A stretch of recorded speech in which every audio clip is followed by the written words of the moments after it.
Hello and welcome to our review of the Final Fantasy VII Remake. We'll give you the lowdown on everything you need to know before you play, but before we do, make sure to hit subscribe and the notification bell to make sure you don't miss a single video.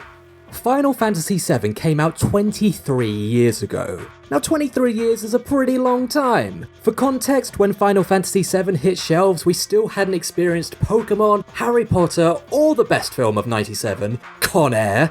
The fact Final Fantasy VII remains the most iconic entry in this storied series speaks to its legacy. It was a true paradigm shifter that gave the world a glimpse of the future of 3D gaming, and the story of Cloud Strife and his ragtag team of eco-warriors fighting against the evil Shinra Corporation is arguably more relevant now than it's ever been. When a remake was announced in 2015, excitement was palpable. But after 5 years of delays and postponements, is it worth the wait? Grab your Buster Sword and watch on to find out.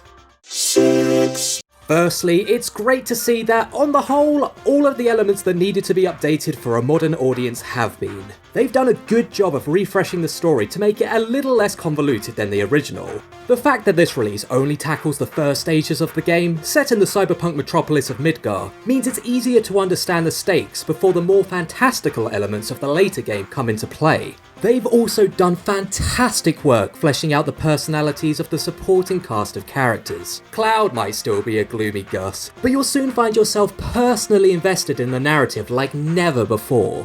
The gameplay has also had a complete overhaul, changing the traditional turn-based combat into a third-person brawler. Special attacks, spells and such are still on a timer, maintaining the tactical element of these heated battles, but overall everything has a much faster pace, suiting a more modern palette. There's also plenty of mini-games to try out when you fancy some downtime from all that freedom fighting. And it's just great to experience this familiar setting with a new coat of paint. The world is gorgeous, and feels like the game Square always wanted to make all those years ago.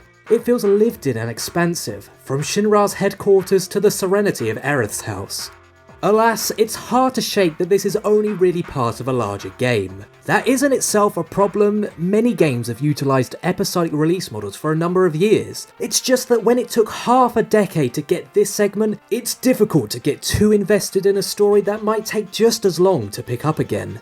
What's more, not all of the new additions land quite as well as others. For instance, a lot of the side missions feel like filler, often requiring you to fetch an item or clear an area of baddies, and don't fit in with the very linear approach of the game. In hindsight, it feels like a case of less would have definitely been more. To wrap up, the Final Fantasy VII Remake does a great job of making a nearly quarter of a century old game feel fresh and modern, without betraying its heritage or identity. It does have its quirks, as it did back in the day, but overall these pale to the enjoyment to be had here. It evokes a bygone era of gaming that's often imitated, but rarely replicated. And although the game does end on a cliffhanger, the sense of scale when you realise Midgar is just a small part of this grander world is just as awe-inspiring as it was in 1997. All we can hope for now is that we don't have to wait quite as long to pick up the adventure again.